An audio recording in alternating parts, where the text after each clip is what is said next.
Despite an abundance of minerals and natural gas and an impressive growth forecast of 7%, Tanzania has yet to reach its full potential. All eyes are now on the new president, and that is Jana Magufuli, who took office in November, and he's committed to rooting out corruption and correcting socioeconomic imbalances in the East African region.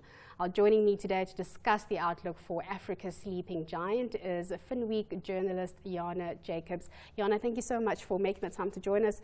Maybe let's start off with what we've seen since November. What steps has the president taken in order to boost confidence in this particular economy? Well, he really hit the ground running when he took office in November last year. He immediately banned any foreign travel by public officials. Also slashed the cabinet to only 19 ministers as opposed to his predecessor. And he also banned lavish Independence Day celebrations in favor of cleaning up the nation, where everyone helped tidy up hospitals, sweep the streets, and literally clean up the country. Yeah, and slashing government expenditure does sound a little bit familiar there. Yes, no, in terms of opportunities, everybody's talking about going east. That seems to be that part of the continent there that is really showing promise. What opportunities are we seeing in Tanzania? Well, this country in particular has proven very resilient with its growth, having a 6.5% aggregate over the past decade, and forecasts for 2016 are at 7%, which is fantastic.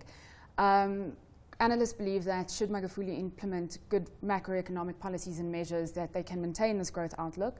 And of course, the discovery of natural gas in Tanzania is very lucrative, and Magufuli has already committed to investing in this to help grow the country. Yeah, but this doesn't come without its challenges. No, of course not. So what are we facing in terms of hurdles that investors or the economy itself may need to go through? Well, the thing is, Tanzania has been heavily reliant on donor funding, and over the past couple of years, given concerns around corruption and poor governance, this has declined somewhat, but hopefully this will now up once Magufuli proves his mettle.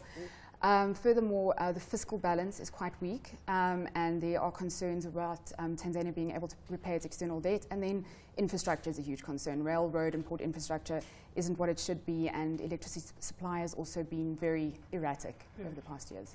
Obviously, we are trying to encourage inter-regional trade, making sure that we are seeing a lot of trade within African countries for South African businesses. What are the opportunities in Tanzania? Well, at present, there are quite a few businesses operating there, from mining to services to mining to fast-moving consumer goods. Although construction is mostly dominated by China, high-quality construction companies from SA can definitely tap into the sector.